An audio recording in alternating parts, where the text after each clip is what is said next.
Thailand போனீங்கன்னா கண்டிப்பா tiger பார்க்க மிஸ் பண்ணாதீங்க. ஒரு பாட்டு கொடுத்து டைகர் டச் பண்றதுக்காக டிக்கெட் வாங்கியிருக்கோம். ஆர்டர் பாட்டு அதாவது 1700 ரூபாய் இந்தியா ரூபாய். தாய்லாந்து போன முதல் நாள் பட்டையா இறங்கிட்டு அங்கிருந்து ஃப்ளோட்டிங் மார்க்கெட் போயிட்டு அதை முடிச்சுட்டு அதுக்கப்புறம் டைகர் பார்க்குக்கு வந்துடணும்.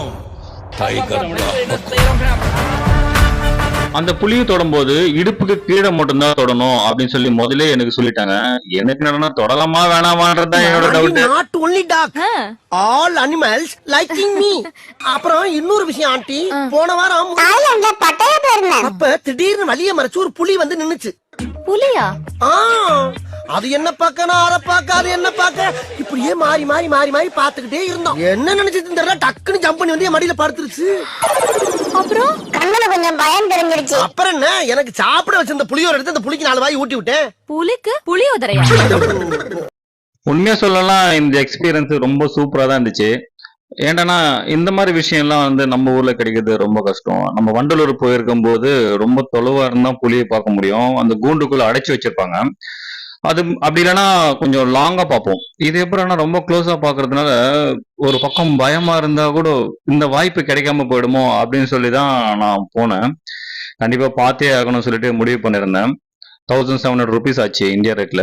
பட் இருந்தாலும் பரவாயில்ல, இந்த வாய்ப்பு கிடைக்காதுன்ற ஒரே காரணத்தினால அது போயிட்டு வந்தோம். அது மட்டும் இல்லாம அங்க போன பிறகு அவங்க நமக்கு இன்ஸ்ட்ரக்ஷன் எல்லாம் கொடுத்தாங்க. இது நம்ம எப்படி டச் பண்ணோம் அப்படின்னு சொல்லி எனக்கு சொல்லியிருந்தாங்க. எல்லாருக்கும் சொல்றாங்க, எனக்கு சொன்னதை நான் சொல்றேன்.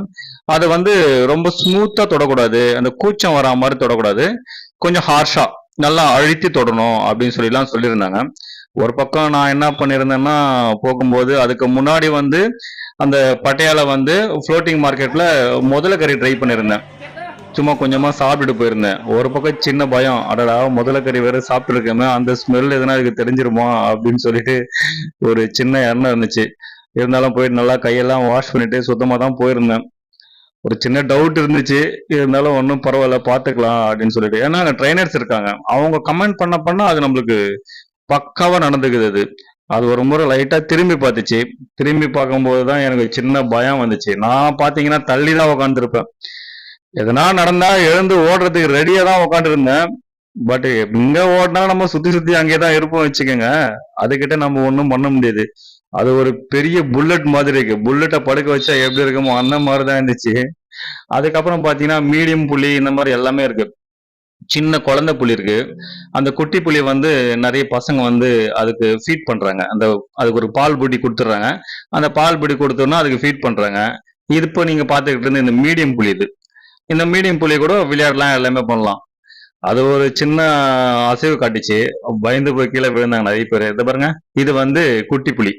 இந்த புலிக்கு அந்த பையன் வந்து ரொம்ப நேரமா வந்து ஃபீட் பண்ணிட்டு இருந்தான். அது கூட வந்து படுத்துக்கிட்டு விளையாடிக்கிட்டு இந்த மாதிரிலாம் இருந்தாங்க. போட்டோகிராஃபர்ஸும் தனியா இருக்காங்க. போட்டோகிராஃபர்ஸ் நம்மளுக்கு தனியா வேணும்னா 399 பாட் கொடுக்கணும் தனியா ஒரு போட்டோகிராஃபர் வேணும். அப்படி இல்லைன்னா நம்மளோட செல்போன்ல நம்ம போட்டோ பிடிச்சிக்கலாம், அதுக்கு ஃப்ரீ தான், ஒன்றும் ப்ராப்ளம் கிடையாது. அந்த மாதிரி நல்லா இருந்துச்சு. இந்த ஸ்விம்மிங் பூல்ல பாருங்க, ஸ்விம்மிங் பூல் இருந்துச்சு இந்த புலிலாம். இந்த மாதிரி தான் நான் வந்து போகணும்னு நினைச்சேன். ஸ்விம்மிங் பூல் கிட்ட அங்க ஒரு டெஸ்க் மாதிரி இருக்கும், அந்த டெஸ்க் மேல படுக்கும். இந்த டைம்ல போலாம்னு நினைச்ச போது மழை பிடிச்சிச்சு, சரியான மழை. கிட்டத்தட்ட ஒரு மணி நேரம் கிட்ட மழை அடிச்சு பெய்யுது. ஸோ என்ன பண்ண முடியும், அந்த மழையில வந்து நம்ம வந்து அங்க போக முடியாது. அவங்க என்ன பண்ணிட்டாங்க, அந்த புலிங்களை எடுத்துட்டு போயிட்டு அதுலயே கூண்டு இருக்கு, அந்த கூண்டுல வந்து எல்லாம் புலி விட்டாங்க. கிட்டத்தட்ட 8 புலி இருக்கு.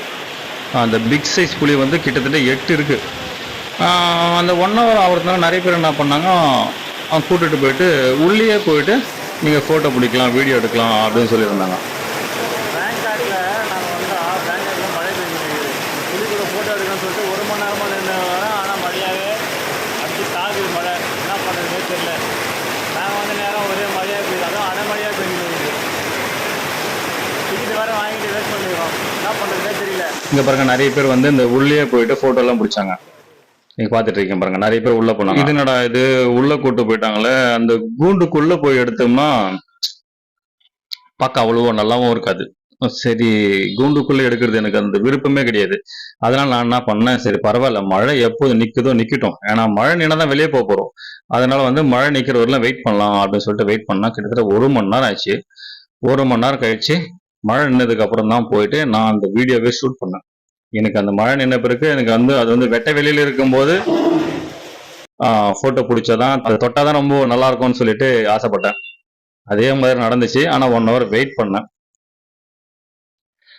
இப்ப பொதுவா நம்ம அந்த மிருகத்தை பார்க்கும்போது டிவில அனிமல் சேனல்ஸ் எல்லாம் பார்க்கும்போது நம்ம என்ன நினைக்கிறோம், ஒரு நம்பன்னு சொல்ல முடியாது, நானு இல்ல சில பேர் அது ஒரு நாய் சைஸ்ல நினைக்கிறோம். ஒரு பெரிய நாய் இருந்தா எப்படி இருக்கும் அந்த மாதிரி தான் இருக்கும்ன்ற மாதிரி நினைக்கிறோம். பட் ஆனா அது நாய் மாதிரிலாம் இல்ல. அது ஒரு எருமை மாடு, ஒரு குட்டி மாதிரி இருக்கு. அவ்வளோ பெருசா இருக்கு. ஒரு பெரிய சைஸ். ஒரு புல்லட்ட படுக்க போட்டா எப்படி இருக்குமோ அந்த மாதிரி இருக்கு. அது வெயிட்டும் அது தோற்றமும் பார்க்கும்போது அது முகத்துக்கிட்ட நம்ம முகம்லாம் பாத்தீங்கன்னா அது தலைக்குள்ள போயிடும் போல அந்த மாதிரி இருக்கு. அது சைஸ் அப்பா அது ஒரு ஆக்ரோஷம் கொடுத்துச்சு. சவுண்டு கூண்டுல இருக்கும்போது பயங்கரமான சவுண்டுங்க. வேற லெவல்ல சவுண்டு பண்ணுது. பேங்காக் போன பிறகு கண்டிப்பா மிஸ் பண்ணக்கூடாத இடங்கள்ல இதுவும் ஒண்ணு. கண்டிப்பா மிஸ் பண்ணாதீங்க. தைரியமா போயிட்டு வாங்க. ஒன்னும் ஆகாது. நல்ல ட்ரைனர்ஸ் இருக்காங்க. அதுக்கப்புறம் வந்து உங்களோட கான்ஃபிடன்ட் லெவல் வச்சுதாங்க இது. யாரோட கம்பல்சரிக்கும் போகாதீங்க. உங்களுக்கு பிடிச்சிருந்தா ட்ரை பண்ணுங்க. அது மட்டும் இல்லாம இந்த டைகர் பார்க்க உள்ள போகும்போது முதல்லயே வந்து இதுக்கான பே பண்ணிடணும். அது மட்டும் இல்லாம அவங்க ஒரு லெட்டர் தராங்க. அந்த லெட்டர்ல வந்து நம்ம வந்து சைன் பண்ணிட்டு தான் போகணும். அது அவங்க ரூல்ஸா வச்சிருக்காங்க. அந்த ட்ரைனர் பாத்தீங்கன்னா ஒல்லியா சும்மா சாதாரணமா தான் இருக்காரு. ஆனா அவரு பேச்சு வந்து பயங்கரமா இது வந்து ரெஸ்பெக்ட் பண்ணி கேக்குது. ஒருவேளை அதுக்கும் தாய் பாஷை தெரிஞ்சிருக்குமோ, அதோட தாய்மொழியும் தாய் லாங்குவேஜா இருக்குமோ. இதுக்கப்புறம் நானும் வந்து தாய் லாங்குவேஜ் கத்துக்கிட்டு அடுத்த வாட்டி போகும்போது அந்த புள்ளிகிட்ட பேசி பார்க்கலாம்.